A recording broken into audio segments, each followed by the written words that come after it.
치른다? 그건 불가능하다. 네. 그 말씀을 드립니다. 알겠습니다.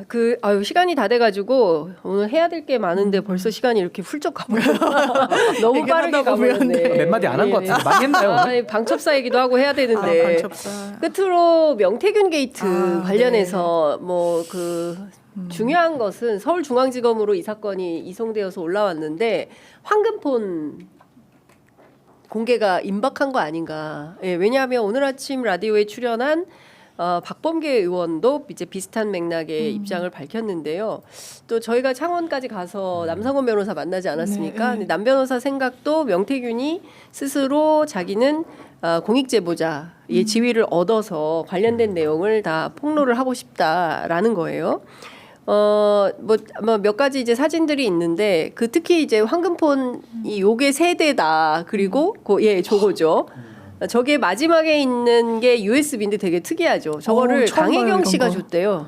이 USB를요? 예. 그래서 저기 안에 김건희와 주고받은 48분 대화, 대판 싸웠다고 얘기하는 이제 그런 내용들이 포함되어 있는 거 아니냐. 그리고 저 황금폰도 실제로 저 안에 있는 내용들이 다 공개가 되면 그동안에 있었던 국정농단의 상당한 내용들이 다 이제 나오게 되지 않을까라는 얘기가 좀 나오고 있는 겁니다. 근데 특검이 돼야 저게 풀리겠죠. 그런데 중앙지검으로 올릴 때 네. 이거 너무 실기했다 여러 이야기가 있지만 그 보도자료 같은 거 보면 주요 피의자들의 소재지 얘기를 해요. 그 주요 피의자들의 소재지 서울에 있는 사람은 오세훈 김건희입니다. 그렇다면 이거는 거의 소환은 이게 특검을 또 무마하려고 중앙지검으로 올렸다는 얘기도 있으니까 우리가 한번 해보겠다. 그래야 이제 톤 조절이 되니까 네. 가두리도 칠 수 있고. 그러니까 일단은 검찰도 본인들의 어떤 조직이 정말 이 존폐 기로에 서 있는 상황에서 이 국면에서 김건희를 안 부른다는 건 상상도 못할 일이고 다만 이걸 완전 다 할 것인가 그래 보이지는 않아요. 초기에 어떻게 했습니까? 수사과에 방치하고 공직선거법 막 불기소하고 시간 다 도과해서 그래서 검찰도 끝까지 밀 수 없어서 특검은 반드시 해야 됩니다만 왜냐하면 볼륨이 너무 크니까요. 그리고 이건 국민의힘에 너무 많은 사람들이 걸려 있어서 검찰도 눈치를 볼 수밖에 없을 거예요. 아주 제3의 특검에 맡길 수밖에 없을 텐데 이거는 국면을 저는 바꿀 수 없다고 생각해요. 이미 많이 넘어왔어요. 이거 수사 지금 국민의힘이 특검에 반대한다라고 해서 최상목 대행이 이걸 거부권 행사한다라고 해서 실체가 드러날 게 못 드러나고 이럴 국면은 이미 넘었다고 생각합니다. 황금폰 복사본이 있다. 오늘 박범계 의원이 명태균 씨하고 창원교도소에서 면회하면서 접견하면서 받아 적은 내용 메모지까지 공개를 했는데요. 수사는 이미 끝났고 어느 시점에 터트릴 것이냐만 남았고 전화기에 그 유명한 송 셰프, 장어집 이런 게 다 나온다는 거예요. 청국장집, 오세훈 시장과 관련해서 그리고 이것뿐만 아니라 앞서서 지난 금요일에 밤에 명태균의 변호인인 남상건 변호사가 공개한 홍준표 시장과 관련된 생면부지다 만난 적이 없다라고 주장을 했지만 실제로는 어땠습니까? 홍준표 시장과 그리고 명태균 씨가 한 행사에서 서로 주고받은 그런 내용들 사진 같은 것들이 다 공개가 되지 않았습니까? 이제 그런 내용들을 종합해 보면 실제로 증거가 있냐 등등의 이슈들이 제기가 되지만 다 따져보면 증거는 살아있고 나올 날은 얼마 안 남았다 이런 느낌이 좀 듭니다. 근데 저는 국민의힘에 원죄가 있다고 봐요. 아니 명태균 특검을 작년 9월 5일에 이제 뉴스토마토 최초 보도로 시작이 된 건데 10월 말쯤에 특검법 받았으면 어땠을까요?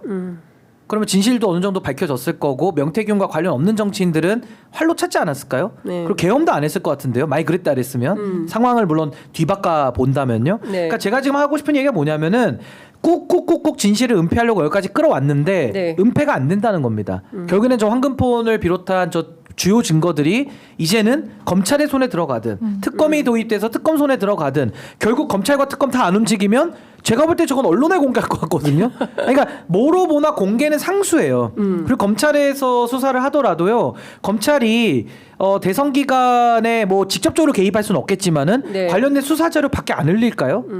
저는 검찰이 또 일정 부분은 밖에 흘려줄 것 같거든요. 네. 그래서 결론은 이 명태균 이슈는 덮을 수가 없고 이제 끝났고 그냥 국민의힘의 어리석음을 탓해야 돼요. 내 탓이오로 해야 됩니다. 그때 만약에 특검을 받았더라면 좀 다른 시나리오로 펼쳐졌을 수도 있어요. 네. 근데 그때 꼭꼭꼭꼭 은폐하고 집단 공범화되다 보니까 내란도 두드러 맞고 내란 이후에도 헌재 부정까지 가는 네. 아주 불쌍한 처지가 돼버린 건데 아마 동정도 못 얻을 것 같고요. 그래서 저는 이 명태균 이슈는 이번 대선 때 가장 뜨거운 저는 화두가 될 것이고 네. 그 이후에 이제 새 정부가 들어오면요 기존 검찰이나 기존 수사기관이 알아서 정리해 나갈 가능성이 매우 높다. 그러니까 이제 10대 맞을 거를 한 100대, 150대 이렇게 맞는 거죠. 굉장히 어리석다. 국민의힘이 그러니까요. 그렇다고 저는 봅니다. 근데 참 그런 것 같아요. 끝까지 들통날 거짓말을 해요. 우리가 윤석열 그 피고인을 네. 통해서도 확인하고 있지만 그것은 홍준표 시장이나 오세훈 시장도 비슷한 것 같다.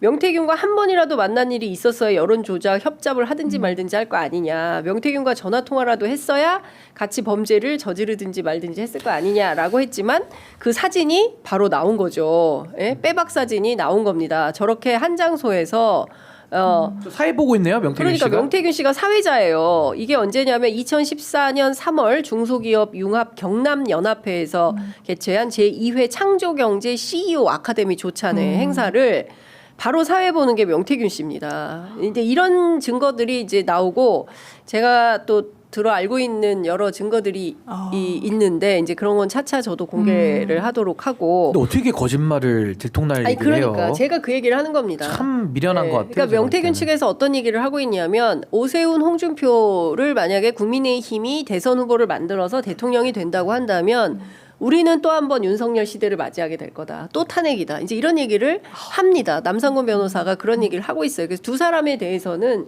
출마도 하지 말아야 된다라는 얘기를 하는데 이 사람들 어쨌든 출마하려고 준비하는데 명태균 쪽에서 계속 문제 제기를 하니까 방어 차원에서 반박을 하고 있지만 결국에는 이런 자료들이 다 나온다. 장어집.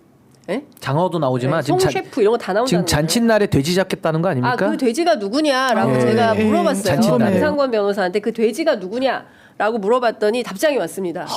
오세훈, 홍준표다. 이게 네. 저희 추정이 맞았네. 네, 오세훈, 홍준표 두 사람을 지목하는 게 맞다라고 얘기가 왔습니다. 그러니까 이제 중요한 것은 이제 우리가 윤석열을 겪었기 때문에 많은 국민들이 이렇게 거짓말하고 농간 부리고 국민 앞에 솔직하지 않고 이런 사람들에 대해서 이제 걸러요. 특히 이 저희들 같은 그 대한 매체들이 끊임없이 그런 이슈들을 걸러내고 있는 자정 기능을 하고 있는 겁니다. 그런데도 끊임없이 또 거짓말을 해요. 그리고 요즘에 거짓말 못하는 게 거짓말하는 사람은 자기가 거짓말한 거를 기억을 못할 수가 있어요. 근데 이 유튜브 알고리즘은 무서운 게 쇼츠라는 놈이 계속 돌아다녀요. 쇼츠라는 놈이 저도 몇 명 거짓말 몇 개 잡았거든요. 그러니까 요즘은 그냥 투명하게 사세요. 죄 짓지 그러니까요. 말고 그냥 죄 지으면 밤잠도 안 오고 네. 계속 쇼츠라는 놈이 이렇게 돌아다녀요. 그 사람의 말이 예, 쇼츠가 24시간 돌아다녀요. 쇼츠가 맥이네. 맥이네. 예, 짧게 쇼츠가 맥입니다. 짧게 맥이요. 강하게. 그러니까